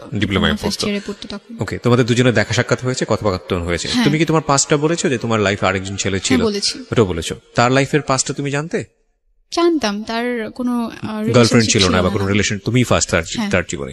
ওকে, ইটস আ মেন্টাল কমপ্লেক্স একটা সিচুয়েশন। তখন তোমার মা জর্ডানে, বাবার সঙ্গে যোগাযোগ নেই তোমার, ভাইও তোমার সঙ্গে থাকে না? না, ভাইয়া মালয়েশিয়াতে থাকে। ওকে, তো তোমার তো তুমি বয়ঃসন্ধিকাল পার করছিলে, এখন তো তুমি বুঝো, ইনফ্যাক্ট তুমি এখনো কিছুটা আছে, কারণ মাত্র 17.5 বছর বয়স। এই সময়টাতে মানুষের ব্যক্তিত্বর একটা অনেক বড় পরিবর্তন আসে, শারীরিক পরিবর্তন আসে। এই বিষয়গুলো নিয়ে তুমি কার সঙ্গে শেয়ার করতে? মানে থাকে না যে পরিবারের সবচেয়ে কাছের মানুষের সঙ্গে মনের বিষয়গুলো শেয়ার করা বা অন্যান্য সাপোর্ট গুলো পাওয়া, এগুলো কি তোমার নানুর সঙ্গে তুমি শেয়ার করতে? না না, নানুর সাথে খুব একটা শেয়ার করতাম না। আমার ছোটবেলায় তো আম্মুকে আম্মুই বলে ডাকতাম, আমার সেজু খালামুনি যিনি ছিল তাকে আমি মা বলে ডাকতাম। আচ্ছা। তো খালামুনি এখন পর্যন্ত আম্মুর পরে সবচেয়ে বেশি আপন। মানে তোমাকে সামহাউ সে সাপোর্টটা দিয়েছে? সব সময়। ইউ আর লাকি এনাফ যে তুমি ফ্যামিলির কোনো একজন মেম্বারের কাছ থেকে সাপোর্ট গুলো পেয়েছো। আমি প্রশ্নটা এই কারণেই করেছি যে অনেক মেয়ের ভাগ্যেই সেটা বাংলাদেশে জোটে না, এটা এই পারিবারিক কমপ্লেক্সিটির কারণে। তো ওর সাথে দেখা তো হতোই মাঝে মধ্যে। তো সে একদিন আমাকে বলল যে তার সাথে দূরে ঘুরতে যেতে হবে। ওর নাম কি তুমি বলতে চাচ্ছ না? ওর নামটা বলা যায়। হ্যাঁ, কি নাম ছিল? ফরহাদ। ফরহাদ, হ্যাঁ। ওদের বাসা ছিল মাদারীপুরে, বাট সে ডিপ্লোমাতে পড়তো বলে অন্য জেলায় তো পড়তে হয়, এজন্য শরীয়তপুরে পড়তো। আচ্ছা। তাদের কলেজ থেকে আমাদের কলেজটা খুব কাছে ছিল, তো ওখানেও ঘোরার বেশ কয়েকটা জায়গা ছিল। আমি বললাম ওখানে তো আমরা যেতে পারি, আমার হোস্টেল থেকে কাছে। তো বললো না, আমরা যে পার্কে প্রথমবার দেখা করেছিলাম সেই পার্কেই যাওয়া লাগবে। তো ওইভাবে আসলে আর হয়ে ওঠেনি। এটা নিয়ে সে কয়েকদিন আমার সাথে খুব রাগ ছিল, কথা বলেনি। একদিন মুশি আমাকে ফেসবুকে মেসেজ দেয়, মানে এই সম্পর্ক চলাকালীন সময়? না না, সম্পর্ক তখনও নাই, ফরহাদের সাথে সম্পর্ক তখন। এক্স্যাক্টলি, আমি সেটাই বলছি যে সেকেন্ড রিলেশনশিপে তুমি তখন ফরহাদের সাথে সম্পর্ক। হ্যাঁ, আমার ফেসবুক আইডির পাসওয়ার্ডটা ফরহাদের কাছে ছিল, মেসেজটা আমি সিন করার আগে ফরহাদ সিন করে। তো ও জানতো মুশির ব্যাপারে, সবকিছু জানতো, বাসা কোথায়, নাম কি, সবই জানতো মোটামুটি, শুধু ছবিটা দেখিনি। দেখে সে বুঝতে পারে যে এটাই সেই ছেলে। তো যখন সে বুঝতে পারে, সে আমার আইডি থেকে না তার আইডি থেকে তাকে মেসেজ দেয়। ওকে, ফরহাদ নিজে যেচে মুশিকে মেসেজ দিতে যায় কেন? কারণটা কি, প্রয়োজনটা কি ছিল? মানে সে আসলে আমার আইডি থেকে যদি বলে যে আমার সাথে তার এখন রিলেশনশিপ চলছে, আমি তো দেখে ফেলবো সব যখন আমি ফেসবুকে যাব। এজন্য সে তার আইডি থেকে মেসেজ দিয়ে সব বলে যে ওর সাথে এখন আমার রিলেশন চলছে, আপনি ওকে আর নক দিবেন না। আচ্ছা আচ্ছা। তো এগুলো আমাকে মুশি পরে বলে, আমার একটা ফ্রেন্ডের মাধ্যমে আর কি আমি জানি যে হ্যাঁ এরকম এরকম কিছু একটা হয়েছে। তো আমার খুব রাগ লাগে ফরহাদের উপর যে কেন এটা ওকে বলার কি দরকার ছিল, ওর সাথে যেচে কথা বলার কি দরকার ছিল, না বললেও তো পারতো, এটাকে এড়িয়ে গেলেও পারতো। সে সব সময় যেচে ওকে নক দিত, কি করে, কোথায় আছে, কি করতেছে, আমাকে আর নক দিচ্ছে কিনা, আমার ফোনে কথা বলতেছি কিনা, এগুলো সবকিছু সে চেক করতো। তো আমার জিপি নাম্বারটাও ছিল মুশির কাছে, সেজন্য সে করলো আমাকে সিমটাই চেঞ্জ করে ফেলতে বললো। তো আমি আমার সিম কার্ডটা চেঞ্জ করে ফেলছি তার জন্যই আবার। এরপরে আবার সবকিছু ঠিকঠাক চলতেছে। সে সবকিছুতে না খুব সন্দেহ করা স্টার্ট করলো, আগে যেমন ছিল সেরকম ছিল না। হ্যাঁ, আচ্ছা। তো আমার ব্যাপারগুলো খুব গায়ে লাগতো যে কেন আমি রিলেশন করি বলে আমার কোনো স্বাধীনতা থাকবে না? আমার ফ্রেন্ড আছে, সে ছেলেই হোক মেয়েই হোক, তার সাথে আমি কথা বলবো না? আর যেহেতু আমার ফেসবুক আইডির পাসওয়ার্ডটা তার কাছে আছে, সে তো দেখতেছে আমি কার সাথে কথা বলতেছি, কি কথা বলতেছি, আর সবকিছুই সে দেখতেছে। আমি এগুলো নিয়ে তার সাথে বেশ কয়েকবার কথা বলেছি। যখনই কথা বলতাম তখনই সে রাগ হয়ে যেত, আর আমাকে একটা কথাই বলতো যে তোমার সাথে রিলেশন করা আমার জীবনে সবচেয়ে বড় পাপ। একদিন মানে কথা প্রসঙ্গে বলতে বলতে সে একদিন আমাকে বলে উঠলো যে আমার মা তো কখনো তোমাকে মেনে নিবে না, তুমি যেই ফ্যামিলির মেয়ে, যেমন একটা ফ্যামিলি ব্যাকগ্রাউন্ড আছে তোমার, এই ফ্যামিলির মেয়েকে তো কেউ কখনো বিয়েই করবে না, আর আমি আমার পাশে তোমাকে নিয়ে কিভাবে দাঁড়াবো? তো তখন আমি তাকে বললাম যে রিলেশনের আগেই তো আমি এগুলো সব বলে নিছি, এমন না যে আমি বলিনি, তো এখন কেন এইসব কথা আমাকে শুনতে হচ্ছে? তো বলছে তোমার যদি ভালো না লাগে তুমি রিলেশন না রাখো আমার সাথে, আমার কোনো প্রবলেম নাই। তখন আমার সেকেন্ড ইয়ারে উঠে যায় আর কি, আমার পড়াশোনার প্রেশারটা অনেক বেশি বেড়ে যায়, কারণ সেকেন্ড ইয়ারে খুব একটা সময় পাই না আমরা। ওর খুব ইচ্ছে ছিল, ফরহাদের খুব ইচ্ছে ছিল ডিফেন্সে জব করার। সে আর্মিতে জবের জন্য খুব একটা ট্রাই করতে থাকে, তার হয়েও যায়। হয়ে যাওয়ার পরে জানুয়ারিতে, এই যে 2019 জানুয়ারিতে তার ট্রেনিং এ যাওয়ার কথা। তো তখন সে আমাকে বলে যে ট্রেনিং এ যাওয়ার আগে সে বিয়ে করে রাখবে। তো আমি বলতেছি এটা কেমন কথা, আমার এখন 18 বছর হয় নাই, আর আপনিও ম্যাচিউরড না, স্ট্যাবলিশও না, সো বিয়ের প্রসঙ্গ এখানে আসে না। আর সেকেন্ডলি আমি আমার বাসায় না বলে বিয়ে করবো না, যেহেতু আমার মা আমার কাছে অনেক কিছু, সে আমার জন্য এতটা করছে, আমাকে সে পড়াচ্ছে, ফিনান্সিয়াল সাপোর্টটা দিচ্ছে, আমি যখন যা চাচ্ছি তাই পাচ্ছি, তাকে না বলে আমি এমন কোনো কিছু করতে পারবো না। সে বললো যে না আমরা পরে বলবো, সমস্যা হবে না, বাট এখন বিয়েটা করে রাখবো। আচ্ছা, তো আমি একদমই মত দিইনি এটাতে। এরপর এই ব্যাপারগুলো নিয়ে না প্রতিদিন আমাদের মাঝখানে ঝগড়া হতো, লাইক সে বলতেই থাকতো দিনে বেশ কয়েকবার যে না এটা করতেই হবে, না করলে রিলেশন রাখবো না। তো এক পর্যায়ে আমি রেগে গিয়ে বলে দিতাম ওকে ফাইন, রিলেশন রাখা লাগবে না, বাট আমি বিয়ে করবো না। তো তখন আম্মুও জানে যে মুশির সাথে আমার কোনো রিলেশন নাই, আর এখানে এই রিলেশনটার ব্যাপারে আম্মু তখনও জানে না, আমি চাইনি সে জানুক আবার।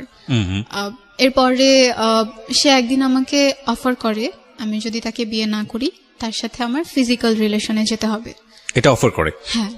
আমার মানে খুব খারাপ লাগছিল যে কেন বিয়ে না করলেই কি এটা করতে হবে, এমন তো কোনো কথা নেই। তো সে আমাকে বলল যে তুমি তো তোমার আগের রিলেশন যার সাথে ছিল তার সাথে অনেক কিছু করে বেড়েছো, আমি তো সবই জানি। এই কথাটা যখন সে আমাকে বলছে তখন আমি তাকে জিজ্ঞেস করলাম কিভাবে জানেন, কি করে বেড়াইছি, কি প্রুফ আছে আপনার কাছে, সেগুলো আমাকে দেখাতে হবে। তো বলতেছে না আমি কেন দেখাবো, আমি শুধু জানি যে হ্যাঁ অনেক কিছু হয়েছে, আর সেই তো আমাকে সবকিছু বলছে। তো ব্যাপারটা আমার খুব ইগোতে লাগে যে কেন আমাকে এভাবে সে বলবে। তো আমি তখন মুশির সাথে কথা বলি এই ব্যাপারটা নিয়ে, আর ওকে তখন আমি প্রথমবার বলি এই রিলেশনটার ব্যাপারে, এর আগে আমি নিজে কখনো ওকে গিয়ে বলিনি। তো অনেকদিন পরে এইসব ব্যাপার নিয়ে কথা বলাতে ও খুব একটা ইন্টারেস্ট দেখাচ্ছিল না এই ব্যাপারগুলো নিয়ে কথা বলাতে, যেহেতু তার সাথে আমার অনেকদিন পর কথা হচ্ছে। তো ওকে জিজ্ঞেস করার পরে ও জাস্ট বললো যে না তার সাথে আমার কথা হয়নি, একদিন জাস্ট আমাকে বলছে তোমার সাথে তার রিলেশন চলতেছে, এইটুকুই। এরপরে আমি তাকে ব্লক করে দিছি, এছাড়া তার সাথে আমার কোনো কথাই হয়নি। তো পরে বুঝতে পারলাম যে ফরহাদ এগুলো বানিয়ে বানিয়ে বলছে। আচ্ছা। এরপর আমি যখন ঢাকায় বেড়াতে আসি, ফরহাদও আসে ঢাকায় বেড়াতে, আসার পর 1 ঘন্টা সে আমাকে এই জিনিসটার জন্য ফোর্স করতে থাকে না তোমাকে এটা করতেই হবে যদি তুমি বিয়ে না করো। তো এর মাঝখানে আমার ইন্টারমিডিয়েট পরীক্ষাও চলে আসে, পরীক্ষাটা আমি দেই, আল্লাহর রহমতে পরীক্ষাটা আমার ভালো হয়েছে। তো পরীক্ষা ভালো হওয়ার পরে আমি অ্যাডমিশন টেস্টের জন্য ঢাকায় আসি। ঢাকায় আসার পরে সে ঢাকায় আসে, আবার ফরহাদ ঢাকায় এসে আবার আমার সাথে দেখা করে। তো সেদিন প্রায় 2 ঘন্টার মতো আমি তার সাথে ছিলাম, সেদিনও সে এই একই ব্যাপার নিয়ে কথা বলতেছে। আমি চাচ্ছিলাম একটু ভালো সময় কাটাতে, আমি চাচ্ছিলাম তাকে সব খুলে বলতে, তাকে বোঝাতে যে না এটা করা ঠিক হবে না, এটা কেন করব, আর বিয়েও যদি করি সেটাও পরে করব, এখনো তো বিয়ের বয়স হয়ে যায় না যে এখনই বিয়ে করা লাগবে। এটা বলার পরে সে খুব রাগ করে আমার সাথে, আর আমার সামনে তার ফোনের যে সিম কার্ডটা ছিল সেই সিম কার্ডটা ভেঙে ফেলার পর আমাকে বলে আজকের পর থেকে আমি তোমার সাথে কখনো কথা বলবো না। বললাম ওকে ফাইন, কথা বলা লাগবে না। তার আরো একটা সিম কার্ড ছিল, সেটা দিয়ে আবার আমাকে নক দেয়, আবার অনেক বুঝায়, কিন্তু আমি এই জিনিসগুলো বারবার অ্যাভয়েড করছিলাম। তো আমি তাকে বললাম যে সামনে তো আমার অ্যাডমিশন টেস্ট, এগুলো নিয়ে আমি কোনো প্রেশারের মধ্যে থাকতে চাই না। রোজার ঈদের মধ্যে আমি আবার গ্রামে আসি নানু বাসায় বেড়াতে। নানু বাসায় থাকি 2 দিনের মতো, 2 দিন পরে আমি ঢাকায় যাই, গিয়ে আমি আমার একটা ভাইয়ার বাসায় বেড়াতে চাই ঢাকায়। ভাইয়ার বাসায় যখন যাই আমার প্রচন্ড রকমের জ্বর চলে আসে, প্রচন্ড কাশি আসতো, কাশির সাথে রক্তও পড়তো। তো সবাই ভাবছিল যক্ষা হয়েছে হয়তো। তো এটার জন্য হসপিটালে যাওয়া লাগতো আমার প্রায় প্রতিদিন, কফ পরীক্ষা করা লাগতো, ব্লাড টেস্ট করা লাগতো। একদিন কফ পরীক্ষা করার পর সেটা রিপোর্ট দেয়, তো বলে যে আবারও কফ পরীক্ষা করা লাগবে। আমি কফ পরীক্ষা আবারও করতে যাই। যাওয়ার পরে সেদিন রিপোর্ট নিয়ে জাস্ট গাড়িতে উঠছি, এখন বাসায় যাব। বাসায় যখন যাওয়ার জন্য গাড়িতে উঠলাম, হুট করে আম্মু আমাকে কল দেয়। কল দেওয়ার পরে আম্মু আমাকে বলতেছে তুমি কই। আমি বললাম যে হ্যাঁ, আমি এখন হসপিটাল থেকে বাসায় যাচ্ছি। তো আম্মু বলল যে তোমাকে একটা কথা বলবো, তুমি একটু সাইডে গিয়ে আমাকে কল দাও। তো গাড়িতে ছিলাম, এই জন্য সাইডে যেতে পারিনি। গাড়ি থেকে নেমে আমি আম্মুকে কল দিলাম। কল দেওয়ার পর আমাকে বলতেছে তোমার বাবা আজকে মারা গেছে। হোয়াট? হ্যাঁ, আমাকে আম্মু তখন বলে যে তোমার বাবা আজকে মারা গেছে। তো তার ভেতরে কথাটা বলার মধ্যে না ওরকম কোনো ফিলিংস ছিল না যে সে কান্না করতেছে, সে ইমোশনাল হয়ে গেছে, এমন কোনো কিছু ছিল না। হুট করে যখন এটা শুনলাম, এর মাঝখানে বাবার সাথে তো আমার কোনো যোগাযোগ ছিল না, আমি জানতামও না যে সে কোথায় আছে, কার সাথে আছে। আম্মু মাঝে মধ্যে নাকি কল দিত, আম্মুর সাথে মাঝে মধ্যে কথা হতো। আম্মুকে বললাম যে আচ্ছা ঠিক আছে, আমি তোমার সাথে পরে কথা বলি, এটা বলে আমি বাসায় চলে আসলাম, ভাইয়াদের বাসায়। তো এর মাঝখানে সবাই জেনে গেছে ব্যাপারটা, সবাইকে বলা হয়েছে। তখন পর্যন্ত না আমার খারাপ লাগতেছিল না, আমার কেন জানি মনে হইতেছিল যে বাবা মনে হয় মরে গেছে, ভালোই হয়েছে। এখন হয়তোবা তাকে কেউ বলবে না যে সে তো খারাপ ছিল, এখন হয়তোবা কেউ তার উপর ভাগ বসাতে আসবে না, বা আমার আম্মুকে আর কোনো কথা শুনতে হবে না। আমি মনে মনে খুশি হয়েছি যে হ্যাঁ, মরে গেছে তো ভালো হয়েছে। এখন তো আমি বলতে পারবো সবাইকে যে আমার বাবা মারা গেছে। এখন আমাকে এই কথাটা বলতে হবে না যে আমার বাবা মা সেপারেট, তার আলাদা থাকে। The line is very very important for everybody যারা ফ্যামিলিতে আছেন। সন্তান যদি আপনার কাছে ইম্পর্টেন্ট হয়ে থাকে, এই কটা লাইন একটু মাথায় রাখেন সারাটা জীবনের জন্য। ওকে, তারপর? এরপর আমি ভাইয়ার বাসায় গেলাম। ভাইয়ার বাসায় যাওয়ার পরে ভাইয়া ভাবছে যে আমি জানি না কিছু, মানে আম্মু যে আমাকে বলছে এটাও আমি কারোর কাছে তখনও বলিনি। ভাইয়া বলতেছে তোমাকে একটু মিরপুরে যাওয়া লাগবে, তোমার ফুপ্পি যাইতে বলছে। আব্বু তখন ফুপ্পির বাসায় মারা গেছেন। তো আমি ভাইয়াদের সাথে মিরপুরে গেলাম। আমার ভেতরে ওরকম কোনো কিছুই কাজ করতেছিল না যে আমার বাবা নাই, আমার একটা জিনিস হারাই গেছে, এরকম কোনো কিছু আমার ফিল হচ্ছিল না, আমার কান্নাও আসতেছিল না। আমি ফুপ্পি বাসায় যখন যাই, রোডে অনেক জ্যাম থাকার কারণে প্রায় রাত হয়ে যায়, 8টার মতো বেজে যায়। যাওয়ার পরে ওখানে গিয়ে আমাকে প্রথম কথা শুনতে হয় আসছে এখন ঢং দেখাইতে আসছে, বাবা মারা গেছে, তার মধ্যে কোনো কিছুই কাজ করে না, সে এখন রূপ দেখানোর জন্য আসছে, এটা বলতেছিল মেবি আমার কাজিনরা। তো যাওয়ার পরে আমি বাবাকে দেখতে পারিনি, তখন তাকে মাটি দেওয়া হয়ে গেছে কালশি কবরস্থানে। তো ওখানে 5 মিনিটের মতো মনে হয় আমি ছিলাম, এর বেশি আমি থাকিনি। আমি ভাইয়াদেরকে বলে, ফুপ্পিদেরকে বলে চলে আসছি, কারণ আমি ওখানে কেন থাকবো, যেহেতু বাবাকে আমি আর দেখতে পারতেছি না, আর ওখানে সবাই বাজে ধরনের কথা বলতেছে, তো চলে আসছি ওখান থেকে। আসার পরে যেটা জানতে পারি যে বাবা নাকি খুব করে চাইতো আমি একবার তার সাথে দেখা করি, সে নাকি আম্মুকে সবসময় বলতো। তো আম্মু একবার আমাকে বলছিল যে তোমার বাবাকে তোমার ফোন নাম্বার দিব, আর তোমাকে তোমার বাবার ফোন নাম্বারটা দিব, তুমি তার সাথে গিয়ে একবার দেখা করে আসো। তো দেখা হয় নাই, কারণ আমি অসুস্থ হয়ে গেছিলাম, এই জন্য আর দেখাটা করতে পারিনি। ওখান থেকে আসার পরে আমার অতটা খারাপ লাগতেছিল না, কেন জানি আমার খুব খুশি লাগতেছিল, অনেক বেশি খুশি লাগতেছিল। আজকে আমি সবার কাছে বলবো যে হ্যাঁ, আমার বাবা মারা গেছে। আমি ফেসবুকে একটা স্ট্যাটাস দিব আমার বাবা মারা গেছে। হয়তো আর কোনোদিনও কারো কাছে আমাকে বলতে হবে না, ছোট হতে হবে না যে আমার বাবা আলাদা থাকেন, বা একটা ফ্যামিলির রিজনের কারণেই সে আলাদা থাকেন। তো অ্যাডমিশন টেস্টও প্রায় শেষ হয়, এর মাঝখানে আমার বাসায় একটা বিয়ের প্রপোজাল আসে। তো আম্মু চাচ্ছিল যে বিয়েটা হয়ে যাক, আর এর মাঝখানে ফরহাদের সাথেও রিলেশনটা চলছে কোন রকম। ওইভাবে কথা হতো না, মাঝে মধ্যে কথা হতো, মাঝে মধ্যে সে নক দিত, আর যখনই একটু ভালোভাবে কথা বলতাম তখনই সে আবার সেই বিয়ে, ফিজিক্যাল রিলেশনশিপ এগুলোকে টেনে নিয়ে আসতো। তো এই জন্য আবার 2-3 দিন পর কথা বলতাম, একসাথে কথা বলতাম না। তো আম্মু যখন বিয়ের জন্য আমাকে প্রেশার দিচ্ছিল, আমি তখন আম্মুকে সবকিছু বুঝায় বলি, আমার যা যা বলার ছিল সবই বলি, যে না আমি পড়তে চাই, আমাকে পড়তে হবে, তোমার জন্য কিছু একটা করতে হবে। আর সোসাইটিতে এমন একটা জায়গায় গিয়ে আমরা দাঁড়াবো, তখন আমাদের পাস্ট টেনে কেউ আর আমাদেরকে কোনো কিছু বলবে না। তোমার ভাইটার কি অবস্থা হলো ওই সময়? ভাইয়া তখনও মালয়েশিয়াতে আছে। তখন মালয়েশিয়াতে? হ্যাঁ, আচ্ছা, ওখানে আছে, ফোন দেয়, মাঝে মধ্যে কথা হয়। তো এর মাঝখানে ফরহাদ যখন আমাকে প্রচন্ড প্রেশার দিচ্ছিল, আর আমার ফ্যামিলি নিয়ে সে কন্টিনিউয়াসলি আমাকে এক একটা বলতো, আমি তখন ডিসাইড করি এই রিলেশনশিপটা আমি এনিহাও শেষ করে দিব, কন্টিনিউ করব না। মানে ফ্যামিলি নিয়ে বলতো, মানে তোমার বাবা মার সেপারেশন নিয়ে এসে বলতো? সব সময় বলতো, প্রত্যেকটা কথায় কথায় আমাকে এই ব্যাপারটা নিয়ে কথা বলতো। তো এজন্য আমি তার সাথে রিলেশনটা শেষ করে দিই একদম। তো এরপরে আমি অ্যাডমিশন টেস্ট দেই, আল্লাহর রহমতে আমার ঢাকাতে একটা কলেজে হয়ে যায়, ওখানে অ্যাকাউন্টিং এ ভর্তি হই। আম্মুর ব্যাপারটা যেটা আমি সবার কাছে এখনো পর্যন্ত বলি, যে আমার মা বাইরে থাকেন না, আম্মু ঢাকাতে থাকেন, এটাই বলি। আমি যখন ঢাকাতে স্টে করি তখন যদি অপরিচিত কেউ আমাকে জিজ্ঞেস করে আমি বলি আম্মু গ্রামে থাকেন, আম্মু আমার সাথে থাকেন না। এখনো যে আম্মু বাইরে থাকে এ ব্যাপারটা আমি কারোর সাথে শেয়ার করি না, মানে আমার কাছে খারাপ লাগে। আর এখনো মনে হয় যে আমি যদি এই কথাটা বলি সবাই হয়তো আমাকে হাজারটা প্রশ্ন করবে, কেন বাইরে থাকেন, কি সমস্যা। আর এইগুলোর উত্তর দিতে গেলে আমাকে আবার পেছনের কথাগুলো টানতে হবে। আমি এখনো কারোর কাছে বলি না যে আম্মু বাইরে থাকেন। আল্লাহর রহমতে সবকিছু ভালো চলছে। আমি জানি যে তোমার গল্পটা এখানে শেষ হয়ে যাবে, বিকজ তুমি এই জায়গাটাতে আসো। আমরা ইভেন 10 গল্পটাকে বড়ও করতে চাই না।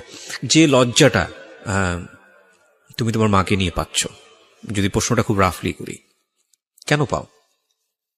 আমি মানুষের কথাকে ভয় পাই। আচ্ছা, মানুষ তোমাকে খাওয়ায় না তোমার মা তোমাকে খাওয়ায়? আমার মা। তাহলে যেই মানুষরা তোমাকে একবেলা খাওয়ায় না সেই মানুষের কথা লজ্জা পেয়ে লাভ কি? যেই মা তার সন্তানকে কাছে রাখতে পারেনি, পরের বিদেশে গিয়ে নিজের জীবনটা বাজি রেখে সারা জীবন কষ্ট করে এবং সংসারের ভালোর জন্য গেল, সংসারটাও হারালো, তো সেই মা তোমাকে রুটি রুজি করে খাওয়ায়, জি, তাই না? তোমার ভবিষ্যতের জন্য চিন্তা করে, চাইলে তার একটা বিয়েও করতে পারতো, করেও নাই। জি। মানুষের বাসায় গিয়ে খুব কষ্ট করে কাজ করে বিদেশে, তো সেই মায়ের পরিচয় দিতে তুমি লজ্জা পাও, এটা কি